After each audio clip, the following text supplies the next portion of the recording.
इसकी निशानी पहले देख लेते हैं। इसमें था है, थी है, थे आता है और आ ई ओ की आवाज आ सकती है।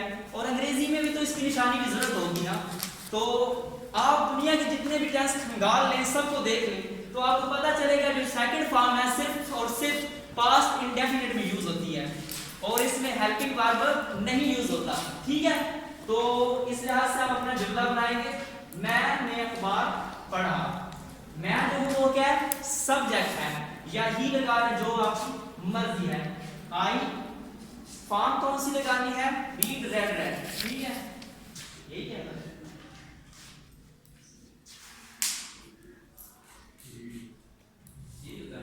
I read the ऑब्जेक्ट लगाना है न्यूज़पेपर जो भी। सो हमारा पॉजिटिव क्लियर हो गया कि इसमें जो भी सब्जेक्ट जो आपको सेंटेंस मिले तो इसमें अथॉरिटी काम नहीं करना, पहले सब्जेक्ट लगाना है, फिर नेम वर्ब की सेकंड फॉर्म लगानी है, ऑब्जेक्ट लगाना है। और इसकी स्पेशलिटी ये है कि इसमें सेकंड फॉर्म लगती है, बाकी तमाम टेंस में वो नहीं लगती। और इससे आप क्लियर हो जाना चाहिए, कोई भी चीज जब सेकंड फॉर्म आएगी तो आपको पता चल जाएगी कि पास्ट इंडेफिनिट है। ठीक है, अक्सर आपकी कहानी वगैरह आप बात करते हैं तो पास्ट में बात करते हैं तो ज्यादा से ज्यादा इस्तेमाल जो होता है वो पास्ट इंडेफिनिट का होता है। अब हम इसके सवालिये की तरफ चलेंगे। सवालिये में डिड इस्तेमाल होता है। ठीक है, और जब डिड इस्तेमाल होगा तो वहां फर्स्ट फॉर्म ऑफ वर्ब इस्तेमाल होगी। ठीक है, क्या मैंने न्यूज़पेपर पढ़ा या क्या मैं आया। ठीक है, क्या क्या होता है, सवालिये के लिए डिड इस्तेमाल करेंगे।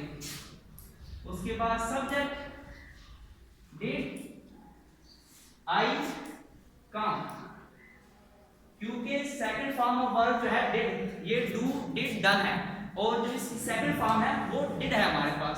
तो डू से हम डिड की तरफ गए तो यहां केम नहीं बल्कि कम आएगा।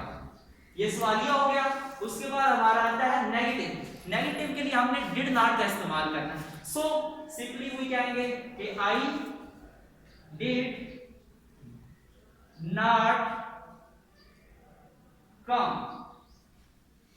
सही है, ये हमारा ये नेगेटिव भी हो गया और सवालिया भी हो गया। तो इसमें किसी को डाउट तो नहीं है, एनीवन? सो आगे हम बढ़ाने वाले हैं बड़ा सवालिया, इसे हम डबल इंटरोगेटिव भी कहते हैं। तो